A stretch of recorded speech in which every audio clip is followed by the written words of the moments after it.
So in my last video about this new paper computer game, The Lives of Ginkus, we found out that this guy, Ginkus, is actually all along through all of paper computer games history has been what we call a plane spanner. Now, has there, looking back over all of the previous games, has there been any evidence of this before? Has there been any clues? Or is this something I just came up with on the spur of the moment? Well, let's examine the previous games and kind of find out. Let's review what we know about Ginkus, right? So, the whole story of Ginkus started with this game right over here. This is the last of the Zerelta. It takes place 1,000 years ago on the planet Shri. And we find out that, here's sort of the map of Shri. We find out that Ginkus is the king in this collapsing country called Zerelta, and the rebellion, the Kroden, are taking over. They do succeed in taking over, and you have to sort of flee from your building. You're arrested anyway, but you go and get imprisoned, but you have to escape and get back to your building and get to the top of it. You climb the spire, and at the very top you can find your staff, and when you get to that, you can seal off this building using its power for the next 1,000 years. So that would seem to be like the sort of the end of that, but what's the next thing that happens? So the next time we see the character of Ginkus, and is in this sketchbook over here. Now this seemingly at first has nothing to do with that, right? This is just a sketchbook of random sketches, but as we go through we can see, that's just a drawing of a crystal tree, but hey, if you zoom in, it's like it's Ginkus holding up the staff, right? Like it's just on that tree, so that's weird. And then you see him in other places. There he is on the logo holding up the staff. Here he is in the window, and he is way too small compared to the other people. But yeah, all of these are in totally different worlds, and you just see the stick figure of Ginkus, and maybe that's just, like a cameo. Maybe that's just my watermark or whatever. Here he is riding a spaceship, he's always just this weird little stick figure guy. Here he is on top of a castle holding up his staff. All of these are totally different worlds. He's always standing somewhere high. He's always holding up that staff, shooting energy. And as you go through all these worlds, some of them, Ginkus looks totally different. Here, it's the same image of Ginkus holding up a staff, but he's just a landmass, right? He's just a landmass that happens to take that shape. We see many different worlds, and in some of them, Ginkus is taking lots of different forms. Here he is on top of the moon. Here he is as a decoration on a spaceship. So, okay, I think you get the picture with this. So, the next thing we find is in this game. This is Balzac Globotron, my game that has over 100 pages to it. And if we so here is Balzac, oh, that's upside down. Balzac Globotron takes place in space, and you're this being called Balzac Globotron. And in that game, in Balzac Globotron, we visit the planet Shri, where the last of the Zerelta happened, where we met Ginkus before. So here is planet Shri again. This is the very same tower where we saw Ginkus before, but this is 1,000 years later. What we find in there 1,000 years later is when we climb to the top of that tower, we get to the spire. And if you climb to the top of the spire, there's Ginkus frozen in time for the past 1,000 years. He hasn't moved since the events of the last of the Zerelta. Once you awaken him, you can go on an adventure, or you travel through his tower with him. But Ginkus is confronted by this guy, Nezareth. And Nezareth attacks Ginkus after the events of what happened in the past. This is the culmination of their fight. But where did their fight start? Well, it turns out that their fight started back here in the sketchbook. If we skip ahead a little bit, we see another world with weird creatures and whatnot, but there's Ginkus on top of a tower taking a weird form, but someone's climbing up the tower after Ginkus. And on the back of this page, we get a description of what's going on. Nezareth, he is devoted to hunting down and killing Ginkus the mage, because he takes on lots of different names in different worlds. But Nezareth is always Nezareth, and he is always hunting after Ginkus. And as we go into different worlds, we can see that in each of them, we can follow the progression of this story. On the back of the pages, Nezareth comes closer, because you can see here in the world, there's Ginkus, and there's Nezareth on top of the building chasing him. And as we go through each world, Nezareth gets closer and closer, until finally here, they are joined in battle. So this is a battle that is taking place across multiple worlds, in multiple realities, as if they were one reality. Nezareth moving closer and closer to Ginkus. They battle until Nezareth disappears. So that kind of explains where Nezareth came from in Balzac Globotron. If this is a guy that, if we were to accept the idea that Nezareth is a guy hunting Ginkus across worlds, then it makes sense that he would hunt Ginkus right back here into the world that we started in. Now here's where things get a little interesting. In this game, Fried Calamari, we have Ari exploring this forest on an alien world. So on this forest, there is an ancient citadel that's been buried there a very long time ago.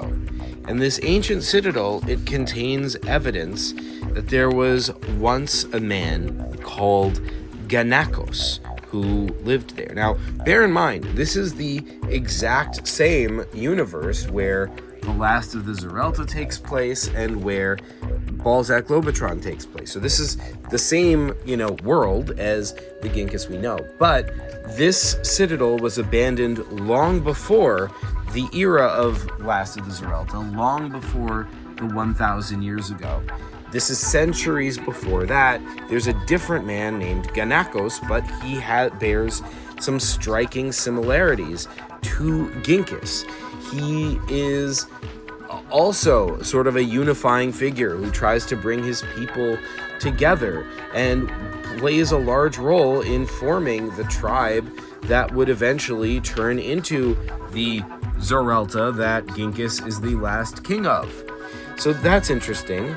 And we find out through holograms that you find buried in this ancient citadel that Ganakos had a young daughter named Zigori, who was killed in a conflict with giants who were attacking the planet at that time. So, but okay, you could say maybe this is a different guy, Ganakos, just some different historical figure whose name happens to also start with G.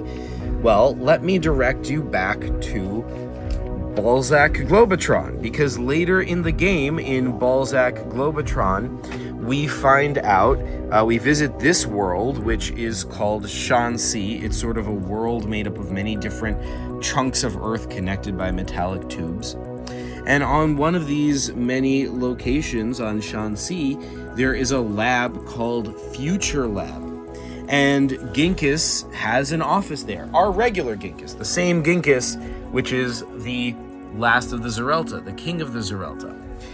Well, if you visit his office, you find that in his office, he has a framed picture of Zigori, the little girl who is the daughter of Ganakos, who apparently existed hundreds of years before Ginkus. So why would Ginkus have a picture of a girl who has no relationship to him unless there was some connection between these two people? It's almost as if Ginkus is the father of Zigori. It's almost as if, well, Perhaps I shouldn't speculate too much. But okay, if we're to entertain this hypothesis, why is the Ginkus, the Ginakos that we see in Fried Calamari, the same guy as Balzac Lobotron? How does that even make sense? Well, maybe it makes sense in the context of what we learned in The Lives of Ginkus. If Ginkus were a plain spanner, if the mind of Ginkus were to extend beyond the world that we see, maybe it's like roots that go back and forth, tendrils that, well, all right. So let's even bring some weird entries in here, right? We've got Pokemon Stop, which you would not think would go on here. This is set in the Pokemon world. What's this got to do with Ginkus? Well, let's go 2 screens in. We're here in Mallet Town exploring the Pokemon world. We go in here to get our first Pokemon, and oh, who's that? Who is that? That is Professor Ginkgo, right? Professor Ginkgo, he's got the staff. It's shooting out energy, and he is a character who seems to know more than he should. So that's interesting. He has weird trinkets on his shelves that he shouldn't have. He's got the Triforce. How does a Pokemon professor in the Pokemon world have the Triforce on his shelf? He's got Yoshi eggs. He's got a tricorder from Star Trek. He's got a Green Lantern ring. How does he have these things? Who are you, Ginkgo? Who are you? But we get even more clues if we look a little bit deeper. Here is the game called Gyphobaz. Oh, hey, who's that in the title? That certainly looks a lot like Ginkus, but when you start this game, you are playing as what appears to be Ginkus, but the weird bit is you're a stick figure, right? You are a stick figure of Ginkus, just like the stick figure that we saw in the sketchbook this whole time. And you have no memories, and it's not just that you lost your memories, it's not amnesia. You have no memories. You're just a generic person. That's sort of like what you are. And you have to explore this world and venture into all these houses and castles and whatnot, and each of them have, different things going on inside of them. But once you get to the end, once you have explored all these places, you have to get to the tower at the top, and you collect all the energy you needed. That sounds kind of familiar, right? That sounds a bit like what we saw in The Lives of Ginkus, right? Ginkus, in each of the worlds he visits in The Lives of Ginkus, has to collect enough energy to power his staff so that he can move on to the next world. That is very interesting. That's a bit of a coincidence, right? So is this guy actually Ginkus? But he's a stick figure. How could he be Ginkus? We do see so far in The Lives of Ginkus that there are many different versions of Ginkus in, different worlds. So once you do beat this game, once you get enough energy to power your staff properly, well, things change. You start to get fleshed out. You actually get a backstory. Because remember, you're just a stick figure. You don't have a past. You don't have a memory. It's like you popped into existence. But once you get enough energy, that changes. You get fleshed out and you get a personality. This is what you look like. And your name is Ganokris. As a child, you were raised in Phallostor province, which takes place in this world. So this is a random world, by the way. This is not, to be clear, Gyphobaz is not in the same universe as the other PCGs. It's not the same world as the Last of the Zerelta. It's not the same world as Balzac Lobotron. That is the main PCG universe. This is in a totally different world. So this is in Phallostor province there. You were always drawn to this strange energy. So basically, it's sort of like retroactively working this story into the events of this game.